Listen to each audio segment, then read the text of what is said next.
Jeudi 16 mars, Elisabeth Borne a annoncé le recours au 49.3 pour faire passer la réforme des retraites sans passer par le vote des députés. De quoi provoquer le chaos au Parlement. Retournement de situation. Jeudi 16 mars 2023, la première ministre Elisabeth Borne a pris la parole devant l'Assemblée nationale pour annoncer qu'elle engageait la responsabilité de son gouvernement en faisant appel à l'article 49.3 de la Constitution pour faire adopter la réforme des retraites sans passer par le vote des députés.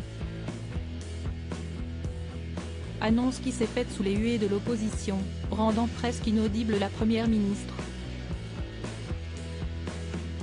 Elle est cependant allée au bout de son discours.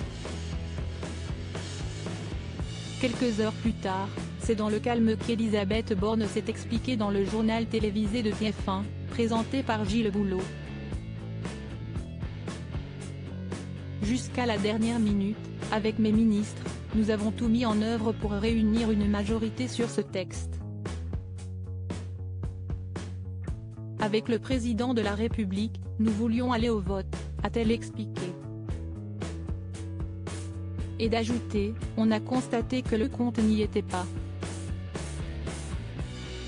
Donc, en accord avec le président de la République, j'ai engagé ma responsabilité, celle de mon gouvernement, non pas sur le texte initial qui avait été présenté par le gouvernement mais sur le compromis qui a été trouvé hier entre les sénateurs et les députés.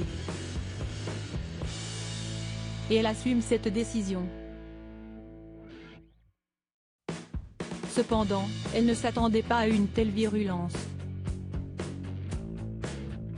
Je n'étais pas en colère, mais j'ai été très choquée. Revenons un instant sur ce moment, votre discours, à 15h15, devant l'Assemblée, on vous a senti en colère, une sorte de colère à peine retenue.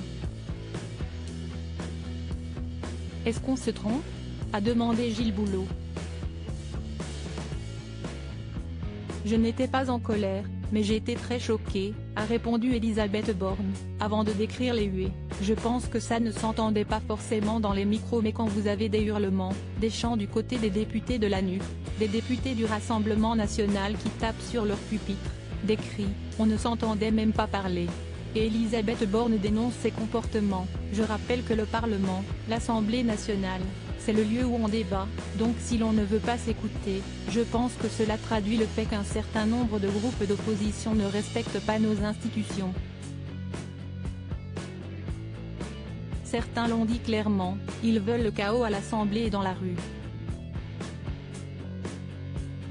Moi je suis convaincu d'une chose, le chaos, le désordre, ce sont les Français modestes qui en payent les conséquences, a-t-elle déclaré.